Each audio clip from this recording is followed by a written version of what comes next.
చనిపోయినటువంటి కాదు సార్, చనిపోయినాక ప్రభుత్వానికి తెలిసి దాసిందంటున్నారా, లేకపోతే అసలు కస్టోడియల్ టార్చర్ ప్రభుత్వం ద్వారా జరిగిందని మీరు అనుకుంటున్నారా?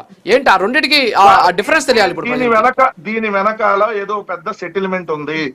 అంతకుముందు నవీన్ రెడ్డి అనే అతను జగ్గయ్యపేటలో హత్యకు సంబంధించి, ఇప్పుడు ఈ కుర్రాడి హత్యకు సంబంధించిన రెండిటికి లింక్ ఉంది.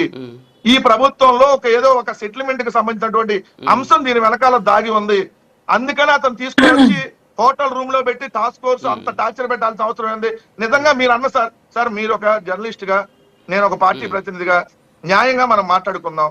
ఇప్పుడు అతను దేని బేస్ లో తీసుకొని వచ్చారు? మీరే చెప్పారు కదా ఇందాక ఇంట్రడక్షన్ లో, కోర్టుకు సంబంధించినటువంటి వారెంట్ల ప్రకారం తీసుకొని వచ్చారు.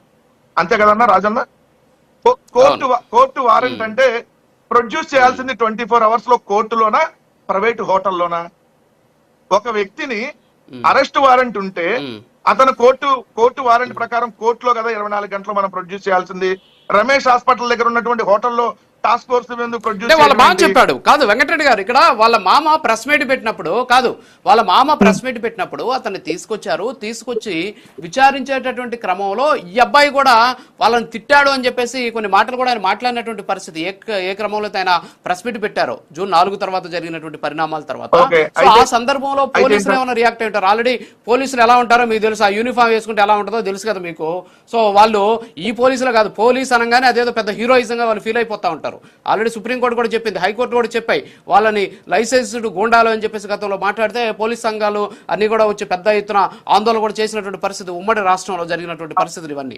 సో వాళ్ళు ఏ విధంగా ఉంటారో తెలుసు. సో ఆ క్రమంలో అతని మీద దాడి చేస్తుండొచ్చు, లేకపోతే అతని మీద కొట్టుండొచ్చు, ఆ దెబ్బలు తాళలేక ఒకవేళ ఆయన చనిపోయి ఉండొచ్చు. అయితే ఇక్కడ ప్రభుత్వం సెటిల్మెంట్ అనే దానికి ఏమైనా ఆధారాలు ఉన్నాయా?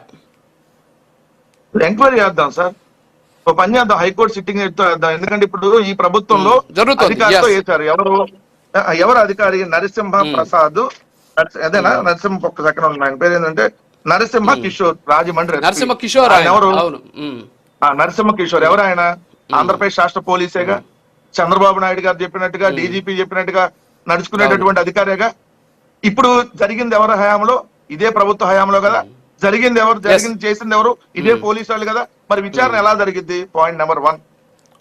మేము ఆరోపిస్తున్నట్టుగా ఇప్పుడు మీరు ఇందాక ఒక మాట అన్నారు, ఏమని? పోలీస్ అన్నగానే కాకి వేసుకోగానే అసలు ఏం చేస్తున్నావో తెలియదు, ఒకవేళ వాళ్ళని తిట్టుంటే ఈ రియాక్ట్ అయ్యొచ్చు అని అన్న.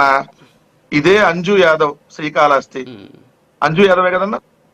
ఇదే పుట్టే స్థాయి అనే అతను దిష్టి బొమ్మ తగలబెడతా ఉంటే, ఆ దిష్టి బొమ్మ గబక్కన అతనికి ఏమైనా అంటుకుంటుందేమో అని చెప్పి ఒక చెంప మీద ఒక దెబ్బేసింది. ఏపో అంటే దిష్టి బొమ్మలు తగలజేయడం, అది అంటుకుంటే ఏమైద్దని. అప్పుడు మనం 100,000 మంది వేసుకొని వెళ్ళి ఇదే DCM, అంటే ఇప్పుడు DCM అనుకోండి, అప్పుడు ఏదీ లేదు, ఆయన వెళ్ళి మరి అంజు యాదవ్ గారి మీద చర్య